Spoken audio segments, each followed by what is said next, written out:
ଅନୁଗୁଳ ଜିଲ୍ଲା କିଶନନଗର ବ୍ଲକ ସଞ୍ଜାମରା ପଞ୍ଚାୟତ କଟଙ୍ଗନାଳ ହରିହର ମଠ ପ୍ରାଙ୍ଗଣରେ କୃଷ୍ଣଗୁରୁ ଭାଗବତ କମିଟି ସୌଜନ୍ୟରେ କୃଷ୍ଣଗୁରୁ ଭାଗବତ ଧ୍ୱନି ଯଜ୍ଞ ଅନୁଷ୍ଠିତ ହୋଇଯାଇଛି।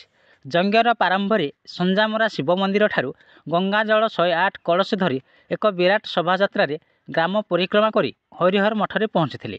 କଳସୀ ଯାତ୍ରାରେ ବିଧାୟକଙ୍କ ଧର୍ମପତ୍ନୀ ଲେନା ସାଏ ପଗଡ଼ି ଭିଡ଼ି କଳସୀ ଯାତ୍ରା ଅନୁକୂଳ କରିଥିବା ଜଣାପଡ଼ିଛି।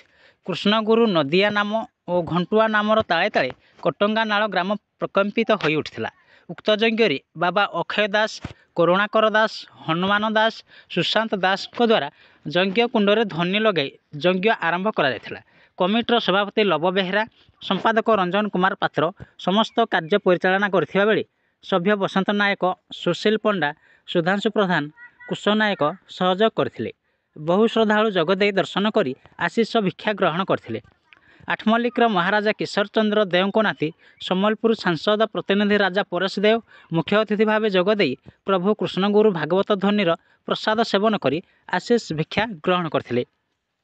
ଅନୁଗୁଳରୁ ଗୋବିନ୍ଦ ଚନ୍ଦ୍ର ନାୟକଙ୍କ ସହ ଆଠମଲ୍ଲିକରୁ ବଂଶୀଧର ସେଠୀଙ୍କ ରିପୋର୍ଟ, ନ୍ୟୁଜ୍ ଓଡ଼ିଶା ଟିଭି।